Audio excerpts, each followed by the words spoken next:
3월 29일 오늘 만나 성경 말씀은 누가복음 17장 3, 4절 말씀입니다. 너희는 스스로 조심하여라. 믿음의 형제가 죄를 짓거든 꾸짖고 회개하거든 용서하여 주어라. 그가 네게 하루에 7번 죄를 짓고 7번 네게 돌아와서 회개하오 하면 너는 용서해 주어야 한다. 아멘. 오늘 만나로 만나주시는 하나님을 기대합니다. 예수께서 제안하신 하나님 나라의 새로운 윤리는 당대는 물론이거니와 오늘날의 기준에서도 급진적인 실천들이 담겨 있습니다.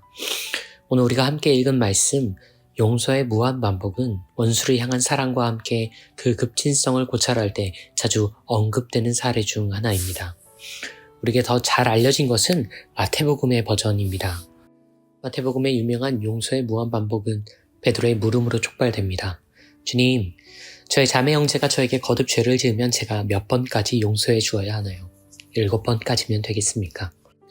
우리가 잘 아는 것처럼 여기서의 7은 6과 8 사이를 의미하는 단순 횟수라기보다 수비학적 완전수일 가능성이 높습니다.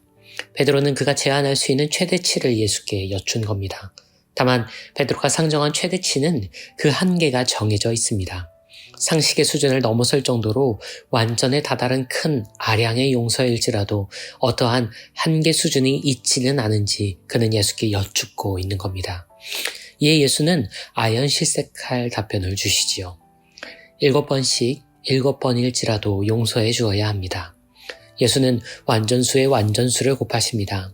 이는 49번까지는 용서해주고 쉬운 번부터는 용서를 거두어도 된다는 의미가 아니죠. 하나님 나라의 시공간에서 신실한 용서란 한계가 없습니다. 십자가와 부활의 원리로 작동하는 용서는 횟수를 헤아리는 것이 무의미하기에 사실상 무한 반복됩니다. 예수 안에서 용서는 무한 리필됩니다. 마태복음의 용서 무한 반복에서 우리는 그 어마어마한 횟수에 기함하게 됩니다. 누가복음의 용서 무한 반복은 조금은 다른 지점에서 또 우리를 당황스럽게 합니다. 오늘 우리가 읽은 누가복음 버전에서 예수는 용서의 횟수를 7번으로 설정하십니다. 마태복음 버전을 알고 있는 우리에게 이 횟수는 그리 크지 않게 느껴질 수 있습니다. 하지만 누가복음의 용서 무한 반복은 마태복음에는 없는 흥미로운 설정값이 하나 더 있습니다. 예수는 그 7회의 용서가 일어나는 시간을 설정해 두셨습니다. 자매 형제가 하루 동안 당신에게 7번 죄 짓고 7번 돌아와서 회개하면 당신은 용서해 주어야 합니다. 7번의 거듭되는 신실한 용서는 24시간 하루를 상정한 값이었습니다. 기계적으로 단순 계산에 수면하는 7에서 8시간을 제외하고 남은 시간을 7로 나누면 평균 2시간 30분마다 한 번씩 내게 피해나 상처를 주는 사람을 거듭 용서하는 상황이 됩니다.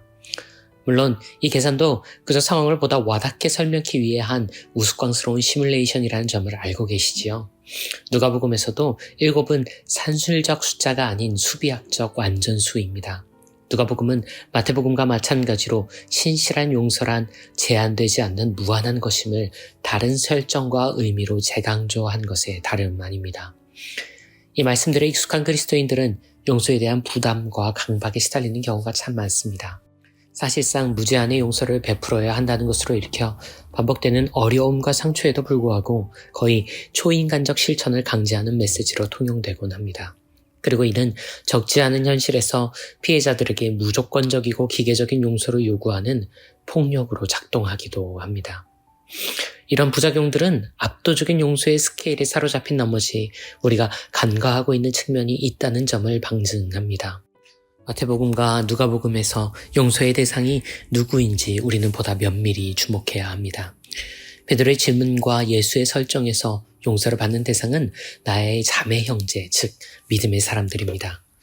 아니 그렇다면 예수의 용서 무한 반복은 오로지 같은 신앙을 가진 그리스도인들 사이에서만 통용되는 것이냐고 물으실 수도 있겠습니다. 자매 형제, 믿음의 사람들은 같은 종교와 교단, 공동체에 속한 사람들로 협소하게 정의할 수도 있겠습니다만 메시지의 전체를 헤아려 본다면 하나님 나라의 새로운 윤리를 살아내는 존재들로 보는 것이 보다 분명하고 명징한 정의라고 저는 생각합니다. 그러니까 혈연 관계가 전혀 없는 이들을 하나님 안에서 나의 가족처럼 말 그대로 자매와 형제를 여기며 살아가는 이들을 통칭하는 겁니다. 하나님 나라 가족이라고 부를 수 있겠지요. 그리고 이들은 죄와 악 앞에 결코 무례하지도 가볍지도 않은 삶을 살아갑니다. 가능하다면 죄를 피하고 악을 줄이기 위해 분투하는 이들이지요. 하나님 나라의 새 윤리를 사는 이들은 죄를 저지르고 피해를 유발하고서 마치 용서를 맡겨둔 백지수표 마냥 요구하는 이들이 결코 아니라는 점을 우리는 명심해야 합니다. 그래서 마태복음이 전제하여 굳이 언급하지 않은 바를 누가복음은 보다 분명하게 강조하여 우리에게 알려줍니다. 믿음의 사람이 죄를 지었다면 깨닫도록 돕고 회개한다면 용서해 주세요. 7번 당신에게 와 회개합니다 한다면 당신은 용서해 주어야 합니다. 우리가 하루에 7번이라도 더 용서할 수 있는 이들은 자신의 죄를 깨닫고 그에 대한 비판과 판단에 순응하며 이에 책임 있는 사과와 보상을 실천하는 사람들, 즉 회개하는 존재들입니다. 신실한 용서는 언제나 진실한 회개와 함께 조응합니다. 분명 누군가를 반복하여 용서하는 것은 결코 쉽지 않은 일입니다. 하지만 동시에 스스로의 잘못과 한계를 자각하고 이를 돌이키는 회개를 거듭하는 것 역시 결코 쉽지 않은 일입니다. 용서가 작동하는 공동체는 늘 회개와 성찰, 책임도 함께 작동한다는 점을 잊지 맙시다. 용서하는 그리스도인이 되자는 권면은 동시에 회개하기를 멈추지 않는 그리스도인이 되어야 한다는 강조와 함께 선포되어야 합니다. 그래야만 용서는 부당한 강요나 폭력적 당위가 되지 않습니다. 그래야만 회개가 공허한 수사와 무용한 자책이 되지 않습니다.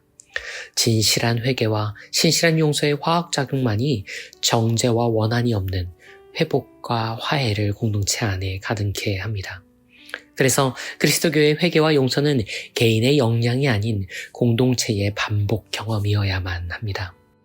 회개하는 이들이 용서받는 것을 학습할 수 있는 곳, 용서를 통해 회개가 활성화됨을 연습할 수 있는 곳, 하나님 나라의 윤리가 양자의 무한반복을 경험케 하는 예수 가족 공동체로 우리가 여기서 먼저 살아갈 수 있기를 간절히 소망해 봅니다.